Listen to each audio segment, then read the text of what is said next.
Aproveite esses momentos na presença do Pai, aproveite esses momentos e ofereça a Ele, se renda a Ele. E nós vamos adorar ao Senhor antes de eu começar a ministrar a palavra. Mas canta esse louvor do fundo do seu coração. Canta para mim não, canta para Ele, canta para Ele. Toma-me, rendido estou aos pés da cruz, me encontrei, o que tenho te entrego, ó Deus.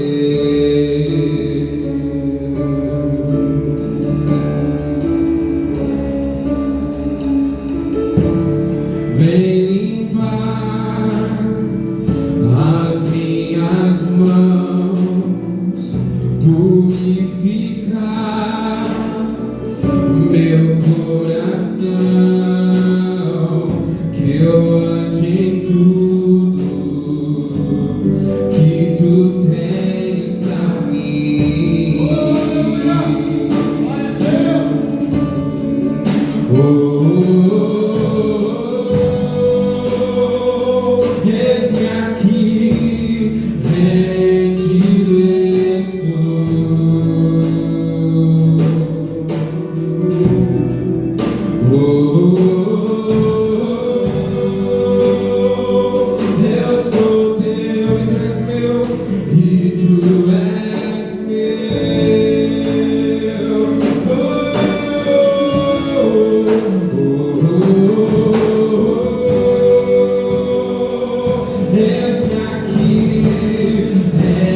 Lucas, Evangelho de Lucas,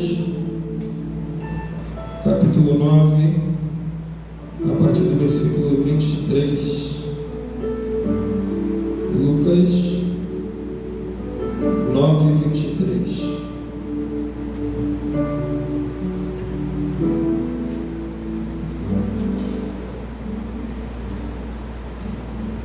Lucas 9, 23. Amém? Versículo 23 vai dizer assim: em seguida dizia a todos: se alguém quer vir após mim, negue-se a si mesmo, tome cada dia a sua cruz e siga-me. Pois quem quiser salvar a sua vida, perdê-la. Mas quem perder a sua vida por amor de mim, esse a salvará. Pois que aproveita o homem ganhar o mundo inteiro ou prejudicar-se a si mesmo? Porque quem se envergonhar de mim e das minhas palavras, dele se envergonhará o Filho do Homem, quando vier na sua glória, e na do Pai e dos santos anjos. Mas em verdade vos digo, alguns há do que estão aqui, que de modo nenhum provarão a morte, até que vejam o reino de Deus. Eu vou repetir o versículo 23 e você presta bastante atenção nele. Em seguida dizia a todos: se alguém quer vir após mim, negue-se a si mesmo, tome cada dia a sua cruz e siga-me. Coloca a sua Bíblia no banco, coloca a sua mão no coração, baixa a sua cabeça e vamos falar com o Senhor. Pai, me encontro na Tua presença, nos encontramos na Tua presença, Senhor. E nós agradecemos pela oportunidade de estar aqui. Senhor, eu te peço que a partir desse momento não seja eu, não seja o meu saber, não seja nada daquilo que eu acho que sei, mas que seja o Teu Espírito Santo através da minha vida. Que os corações que se encontram nesse lugar estejam sensíveis para ouvir aquilo que precisam e não aquilo que querem.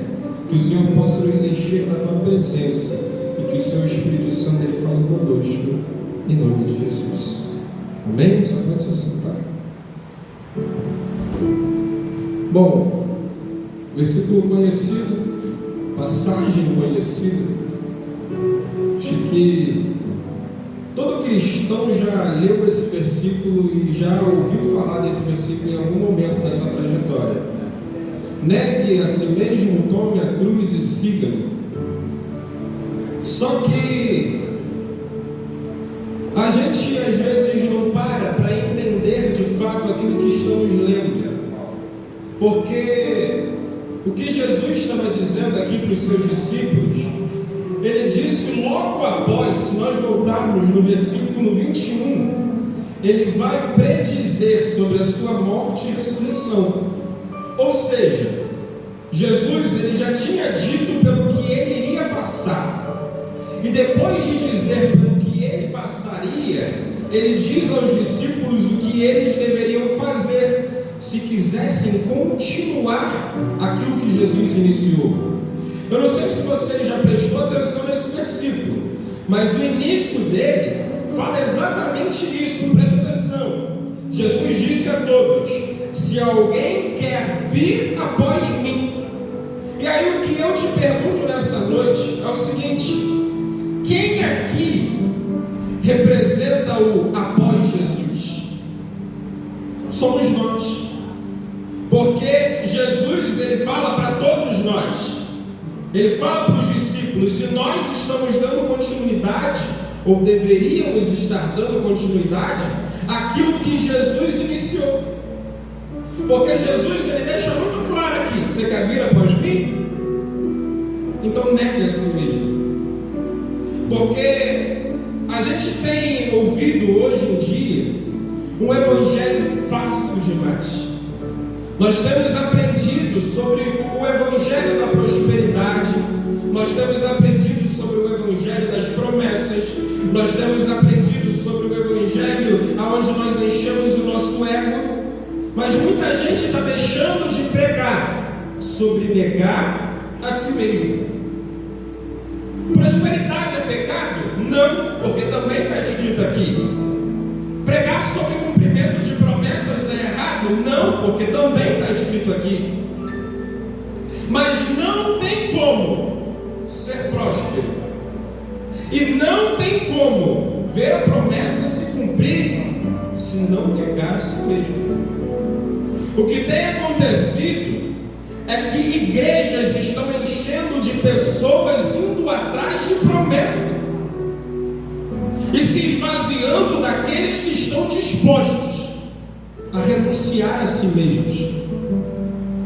O que nós temos vivenciado hoje em dia são igrejas lotadas de pessoas que querem riqueza, mas não querem intimidade com o Espírito Santo. E sabe o que acontece? É que muita gente consegue riqueza, mas com toda a riqueza do mundo continua vazio. Porque não adianta, a gente leu aqui, eu ganhar o mundo inteiro e perder a minha alma. Será que o que nós temos conquistado tem nos aproximado ou nos afastado de Deus? Porque às vezes nós olhamos para os resultados da nossa vida e nós achamos que Deus está nos abençoando, que Deus está nos dando, que Deus está nos trazendo. Ei, Deus te abençoa, Deus faz. Só que Satanás sabe o que enche o prazer da nossa carne.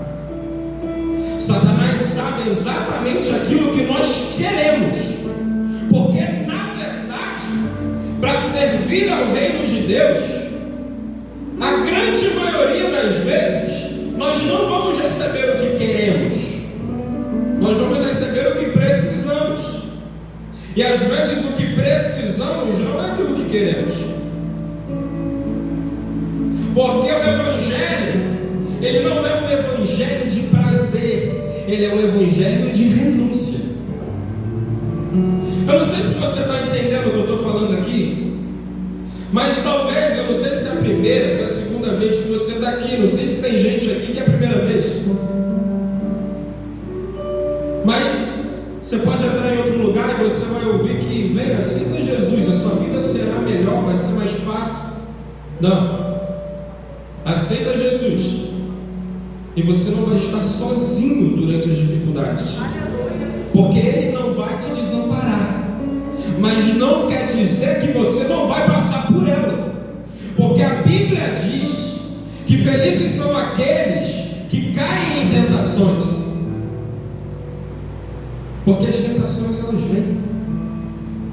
Se nós formos parar para pensar, Jesus foi tentado.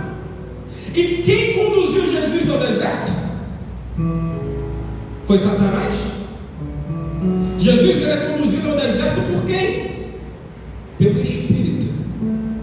Quem conduz Jesus ao deserto é o Espírito. Espírito que quando você lê vai estar com letra maiúscula, representando o Espírito Santo. Esse Espírito Santo que conduz Jesus ao deserto é o mesmo que não o abandona para vencer as tentações. Então, o que a Bíblia vai falar para nós é o seguinte: as tentações elas vão continuar, os problemas eles vão continuar, as dificuldades elas não vão deixar de existir. A diferença é o seguinte: Deus não te dá nada maior do que o que você possa suportar. Deus não nos dá tentação maior do que nós possamos suportar. O que eu aprendi, e eu queria dividir com vocês hoje, é que se a gente olhar para a nossa vida, e aí preste atenção nisso aqui, todo mundo já estudou. E para passar de sério, o que eu tenho que fazer? Prova. Ninguém passa passa de série se não passar pela prova. Então, toda prova, o que vem depois dela? Recompensa, recuperação também nessa área. Se não estudar, você vai para a recuperação, mas o certo é não passar por ela, tá? Para quem não estuda, como disse a Sara, vai para a recuperação. Mas para quem se prepara, é um avanço, é um novo nível, é um novo degrau, é um novo capítulo, é uma nova matéria. São coisas novas que acontecem. Então, o que Deus nos ensina e o que o Espírito Santo faz com Jesus ali é o seguinte: até aqui você já veio, agora você vai passar por um momento no qual Deus vai ver se você está pronto para o próximo nível. E eu não sei como é que está a sua vida nesse momento, mas às vezes nós estamos passando por momentos de renúncia, por momentos de dificuldade, por momentos de dores. Mas é porque o Senhor já tem algo maior preparado para a gente. Eu não sei se você está entendendo, mas quando o cristão passa pela prova e é aprovado nela, existe um novo ciclo de vida depois da prova, existe nova experiência depois da prova, existe nova intimidade depois da prova, existe novas coisas, existe patamares maiores a serem alcançados. Então, por isso que a palavra fala que nós temos que nos alegrar por cair em tentações, porque se não tiver tentações, não tem novo nível. Se não tiver prova, não tem novo nível. Eu sempre ouvi muita gente falar assim: se está tudo calmo, tem alguma coisa errada. Se a vida do crente está muito em paz, tem alguma coisa acontecendo aí. Porque o cristão geralmente ele está passando por tribulação atrás de tribulação. Porque para alcançar o que os olhos não viram, os ouvidos não ouviram e nem sequer chegou ao coração do homem, não vai ser no mar calmo. Talvez vai ser depois da sua maior tempestade. E aí é que está a diferença. O problema, sabe qual é? É que a gente não entende quando a gente lê que Jesus veio para quê? Para dar vida, e vida em abundância, certo? Mas qual é o salário do pecado? O salário do pecado é a morte. Mas engraçado que a gente peca e não morre. Ué, mas se a palavra está falando que se eu pecar eu vou morrer, por que eu peco e não morro? Você já parou para pensar nisso? Se o salário do pecado é a morte, eu peco e continuo vivo. Eu estou vivo, mas o meu espírito, ele já morreu há muito tempo. Porque o que importa é o nosso relacionamento com o Espírito Santo de Deus. E o que às vezes a gente não entende é que o pecado ele não tira a nossa vida carnal, mas ele mata a nossa vida espiritual. O pecado ele não vai me levar para a sepultura fisicamente, mas ele mata a minha comunhão com o Espírito Santo. Porque quanto mais eu peco, mais eu me afasto da presença de Deus. Quanto mais eu peco, menos eu ouço a voz dele. Quanto mais eu peco, mais eu sou guiado pelas minhas próprias vontades. Quanto mais eu peco, menos eu tenho intimidade com o Espírito Santo. Será que não morrer fisicamente às vezes já não nos traz um comodismo? Eu pequei, nada aconteceu. Eu pequei, ninguém descobriu. Eu pequei, mudou em nada. E a gente vai se acomodando em continuar pecando, sem perceber que aquela voz que a gente escutava dentro do quarto, a gente não escuta mais. Aquele Deus que a gente orava antes de tomar qualquer decisão, a gente não ora mais. Aquele aquele temor que nós tínhamos da volta de Jesus, a gente não tem mais. A gente para e a gente não consegue perceber que a nossa carne ela está cada vez mais viva. As nossas vontades elas estão cada vez mais vivas, mas o nosso espírito ele está cada vez mais distante da vontade do Pai. Por que a gente vem para cá? E o Espírito Santo ele me incomoda muito com isso, e eu sempre me pergunto, por que nós vamos à igreja? Sabe qual é a verdade? A verdade é que grande parte vem por costume. Grande parte vem porque domingo é o dia de estar aqui. Grande parte vem porque já virou rotina. Mas ninguém que está aqui foi chamado para esquentar banco. Nós fomos chamados para transformar vidas. Nós somos chamados para transformar vidas. E quando a gente para de transformar vidas, e são os ambientes que nos transformam, nós precisamos rever se nós ainda estamos negando a nós mesmos.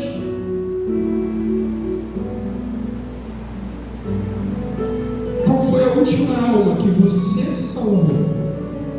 Qual foi a última pessoa que você evangelizou? Quando foi a última vez que você sentou do lado de alguém e falou do amor de Jesus? Nós estamos vivendo tempos em que nós queremos apontar dedo para pessoas, ao invés de pregar a palavra que liberta. Nós estamos em tempos onde um quer ser maior do que o outro, e ninguém chega a lugar nenhum. Nós estamos vivendo um tempo em que a igreja está sendo perseguida e nós não estamos nos posicionando. Estamos vivendo em uma geração onde, quando Jesus é o assunto principal da mesa, eu me retiro. Porque geralmente, quando Jesus é o assunto principal, a mesa está vazia. Eu prefiro fingir que não conheço Jesus para poder sentar em mesa cheia do que pregar Jesus para começar a esvaziar a mesa. A verdade é que às vezes a gente imagina que pregar o Evangelho vai trazer muita gente para perto. Pregar o Evangelho pode trazer muita gente para perto, porque Pedro na sua primeira pregação, 3.000 almas se convertem. Mas das 3.000 não se tornam amigas de Pedro. Às vezes você está achando que para quem você está pregando tem que estar sentado do seu lado. Não. Às vezes você está sendo usado por Deus para transformar a vida de alguém, porque Deus tem um propósito naquela pessoa, mas não é você que tem que continuar lá. Faça a sua parte. O Espírito Santo, Ele vai fazer dele, mas o Espírito Santo ele precisa de você. Eu sempre falo que Deus usa quem Ele quer, e isso é verdade. Porque quando Deus quis, lá atrás, Deus usou a mula para poder alertar Balaão. Às vezes, tem gente que nem conhece Jesus e que fala contigo aquilo que você precisa ouvir, porque o propósito é contigo. Quando o propósito é com a gente, Deus vai usar meios que às vezes a gente nem imagina. Quando o propósito é conosco, Deus vai usar meios que a gente nem imagina. Tem lugares onde a gente tenta se esconder da presença de Deus e Ele nos encontra através de pessoas que a gente nem imaginava. Mas preste atenção nisso aqui. A gente tem, eu já ouvi muito isso. A vontade de Deus vai se cumprir. Eu acho que eu já falei isso até. A vontade de Deus sempre vai se cumprir. E uma pergunta que eu te faço hoje: a vontade de Deus sempre vai se cumprir? Parece contraditório falar isso, né? Porque se Deus é o Todo-Poderoso, você está dizendo então que a vontade dele nem sempre se cumpre? Vamos para a palavra. A Bíblia diz que a vontade de Deus é que todos sejam salvos. Não é isso? Todos serão salvos.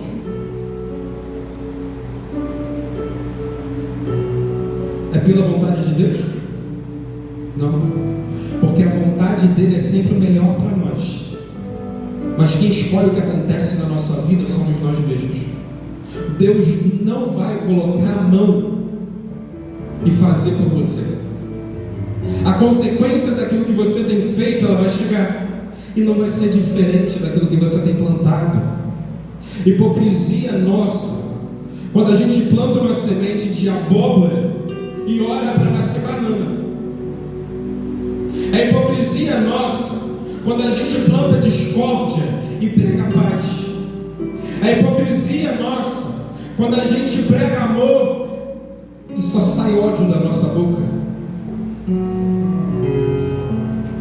O resultado que você está esperando vai ser exatamente o mesmo no qual você tem plantado. E aí sabe o que acontece às vezes com a gente? É que o fruto cresce e ele não é tão bonito igual a gente esperava. Chega o momento da colheita e a gente olha e a planta está morta. Chega a hora da bonança e a gente olha e não tem bonança. Ué? Mas a gente esquece de regar. A gente esquece de limpar.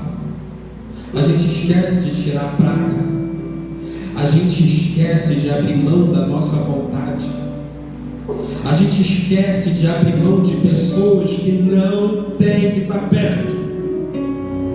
A gente esquece de se retirar quando tem que se retirar.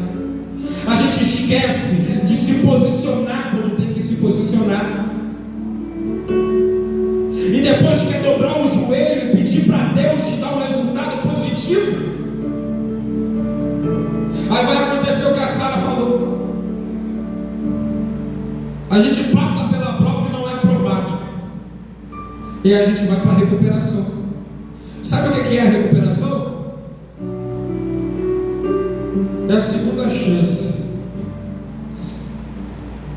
Mas para que eu tenho que fazer duas vezes aquilo que eu já podia ter acertado na primeira? E se não existir a segunda chance? Porque recuperação uma hora acaba, né, sabe? No quarto bimestre, se recuperar de novo, é reprovado.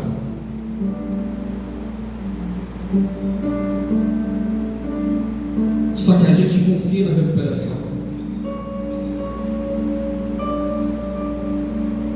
A gente faz a prova de massa. A massa já ainda trabalha explicando as criancinhas. A massa é explicadora. A gente faz a prova lá. Às vezes a gente nem estuda. Sabe por quê? Porque a gente sabe que tem a segunda chance. O comodismo da segunda chance faz com que nós não nos esforcemos para passar de primeira. Só que sabe o que acontece? E eu já vivi isso, sabe? Eu era um aluno que ficava de recuperação. Sabe o que começa a acontecer? A gente acostuma. Até o momento que a gente é reprovado, porque a gente foi deixando de se preparar em todas as oportunidades, e chega uma hora que a oportunidade acaba. E aí, o que eu faço quando a oportunidade acaba? Acabou. Eu vou ter que voltar lá no início. Tudo de novo. Só que falando da Bíblia, nós temos uma oportunidade. Nós temos a oportunidade de ir com Ele para a glória, sem precisar passar pelo que vão passar. Mas tem gente que está pagando para ver. E aí? Você vai pagar para ver ou vai querer ir de primeira? Gente, vamos ver a palavra. Guerras e rumores de guerra. Está tendo ou não está tendo? O amor de muitos se esfriará. Se esfriou ou não se esfriou? Pai matando filho, filho matando pai. Está tendo ou não está tendo? Agora escuta isso aqui. Antes da vinda do Filho do Homem, existirá um avivamento da igreja. Eu não sei se vocês estão percebendo, irmão, mas a igreja está tendo que se levantar. O avivamento está começando. Jesus está batendo as portas, mas nós continuamos despreocupados em negar a nós mesmos. Sabe, a nossa recompensa não é aqui. A nossa recompensa não é aqui. A nossa recompensa está guardada para a gente, porque Ele foi para o Pai preparar um lugar para mim e para você. Só que está na hora da igreja parar de querer disputar um contra o outro. Está na hora da igreja parar de querer dar facada nas costas um do outro.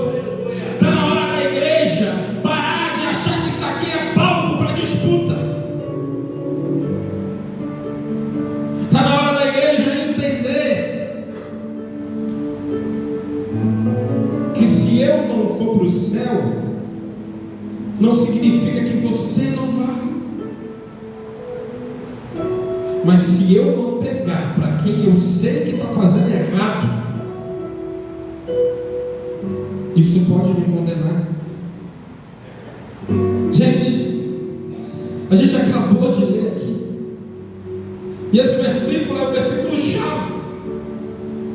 Do que adianta ganhar o mundo inteiro e perder a sua alma? Minha mãe hoje estava tirando foto, vai fazer 50 anos já, está ficando velhinha, mas ainda está nova para quem está mais velha do que ela. Para mim ela está ficando velha, tá? Minha avó deve ter falado, está velha nada, está nova, está nova não, a senhora vai estar mais velha, mas tudo bem. Gente, a gente estava conversando lá, eu, meu pai e o meu primo, que estava lá na casa da minha mãe, e a gente estava falando dos filhos do Neymar. Presta atenção, irmão. Você tem noção que essas crianças não precisam ter preocupação financeira? Elas já nasceram em berço de ouro. Não vai passar necessidade. Já está tudo pronto. De verdade. Será que vão se esforçar? Pode ser que sim. Não estou dizendo que não. Pode ser até que surpreenda, que se esforce mais do que aqueles que precisam. Mas naturalmente o ser humano se acomoda, porque o pai já deixou tudo preparado. O pai já fez tudo aquilo que o filho precisava fazer. Para que eu vou me esforçar para ter o resultado do meu pai, se ele disse que já prepararia tudo para mim? Por que eu vou me preocupar se o meu pai disse que onde eu colocar a planta dos meus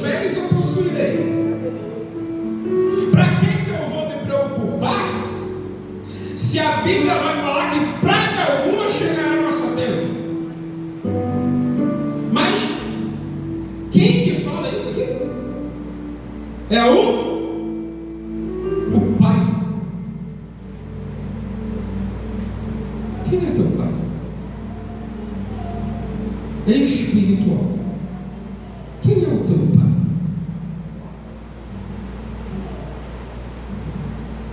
E essa é uma verdade que a gente não quer entender.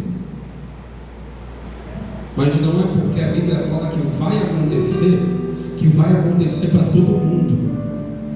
A Bíblia fala que vai acontecer para os filhos. Você é filho? Você é filho de Deus? Como que se reconhece um filho de Deus? Ele faz aquilo que o Pai ordena? Porque a Bíblia não fala de paternidade somente de Deus. A Bíblia ela vai falar sobre a paternidade do diabo. Quem é o pai da mentira? Se eu minto, quem é o meu pai? Se um pai me ensina o que eu devo fazer e eu estou indo para um caminho diferente, eu escolho outro pai. Deus nos fez para que todos sejam salvos, e já falei isso aqui. Mas por conta das nossas decisões, nós podemos não herdar aquilo que o Pai nos deixou. E eu quero terminar essa palavra falando exatamente sobre isso. Se você é filho de Deus, então haja como filho de Deus. Porque, agora sim, aonde eu colocar a planta dos meus pés, eu possuirei. Não precisa dormir preocupado, porque aquilo que Ele falou que é teu, é teu. Você é filho? Está fazendo a vontade dEle? Ei, levanta a cabeça e continua então, porque Ele já falou para você o que vai acontecer. Eu não tenho que me preocupar se a doença vai ser maior do que o meu Deus, porque Jesus levou sobre si todas as dores e enfermidades. O castigo que nos traz a paz estava sobre Ele, pelas suas pisaduras nós fomos sarados. Você está entendendo o que Ele fala para o filho? Filho, não se preocupa, porque o preço foi pago com sangue. Você está querendo achar valor maior do que esse?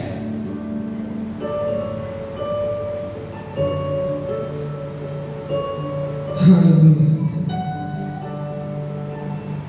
Se coloca de pé, em nome de Jesus.